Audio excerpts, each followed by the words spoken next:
to a bunch of producer friends that I knew, and one of them came across Rocky one night, and he came walking into the bar to meet me, and that was that. Well, I mean, it's a little bit more convoluted than that. But, let Rocky give his side of the story out. Yeah, I guess so.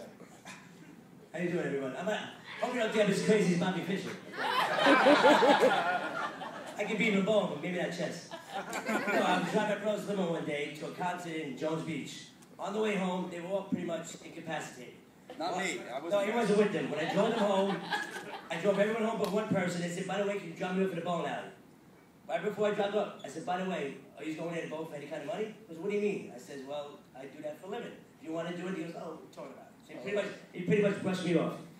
If the next morning comes, they call me back and says, you saying something about bowling? I said, yeah. My friend wants to do a movie about bowling. I said, great. I know everybody in the country that's a great bowler. I said, I figured they want like professional bowlers, not like someone like me. Yeah, when I came, I went to meet Sean. I started talking to him, telling him I know number one woman bowler in the world, Carol Dunne, I know Pete Weber, anybody who's anybody. After it was over, his friend goes, he wants you. I said, me? I'm nobody. I said, I'll bowl him, but I don't want to do a movie. And now, he's my friend. I don't know if I'm his friend. He actually did bowl me that night. He won $20 off me. I won like $120 from me, all his friends, with a house ball and I was drunk. All right, who's got a question for our pair here? Somebody wants to throw up their hand and start the fun so we can get more photos of people asking. Come on, I know you got them, or I'll take them myself. I don't want any photos. You don't want any photos? Too just late. So my I'm sorry. In the back there on 4, yeah. How do you feel about the way the film portrays you? Thank you, Sean. I mean, yeah, there's a few things I would have changed along the way, but it's pretty much, they did a great job, believe me. I mean, I said a couple of bad words along the way, but the main bad words that I really do say, I didn't say in the movie because of my mother and my grandmother.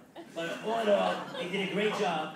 But checking your local listings for the sequels will be coming, believe me. Who else got right here? Your mother sounded like the mother in The Fighter. Ah. The Fighter was based on Rocky's story. Do I get paid like that? I don't think they got. Actually, my favorite part is the grandmother. Is that your grandmother on the My couch? mother's mother. Oh, when she's sitting there and listens to him go through the whole thing, and then she goes, so many great stories. But she said that after I was telling the story about my son's mother who was chasing me around the ball and I had a wiffle ball bat. That's what she said. So many great stories. So many good stories. Many times when I had trouble. Somebody had their hand up right over here? Yeah, sir. Hey, Rocky, what's the most you ever won in a game and then the most you ever lost?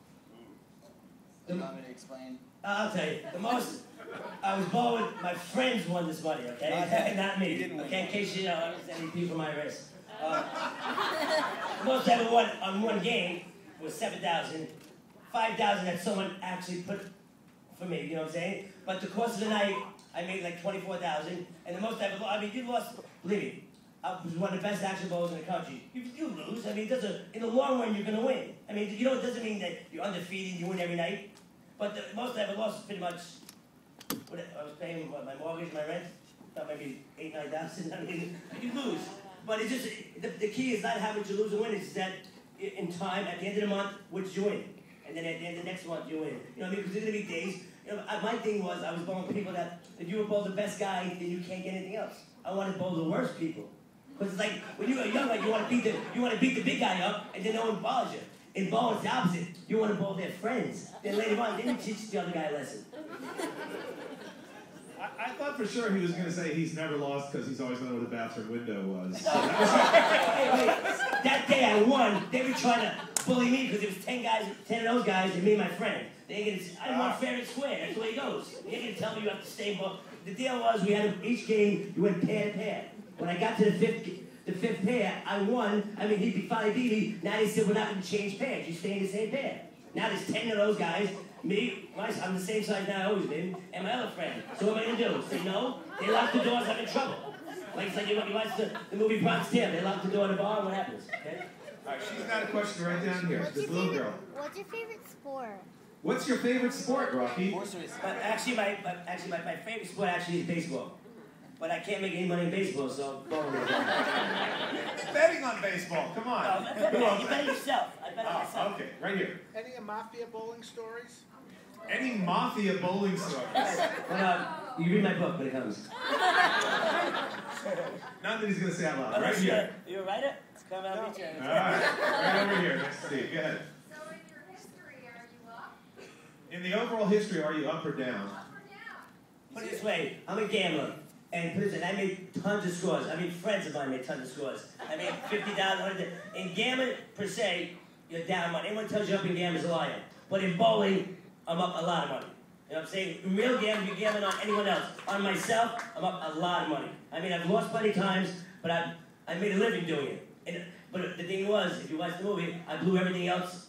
All the money I made in bowling, then I blow it on stupid things. Be it horse racing, be it sports, be it flipping a coin, dice, you name it. But the bottom line is, like I said, I lived it, I loved it, but don't recommend it. Whatever you do good at, you're good at, stay at that. Don't blow your money working hard on something stupid. Right over here.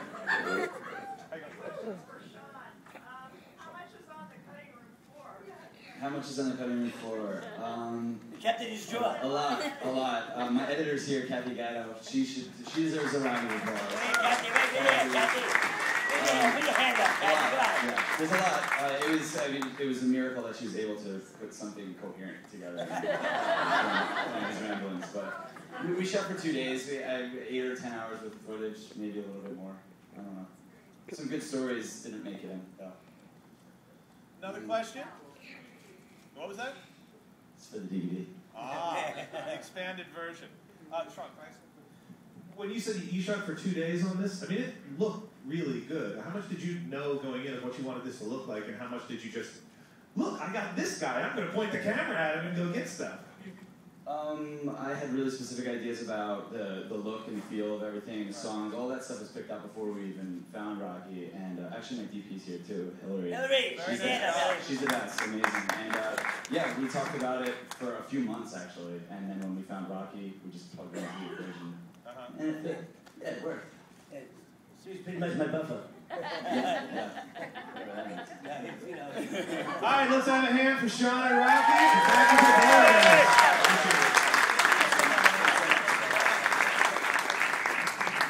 And we will see you all at the next show. Bye-bye.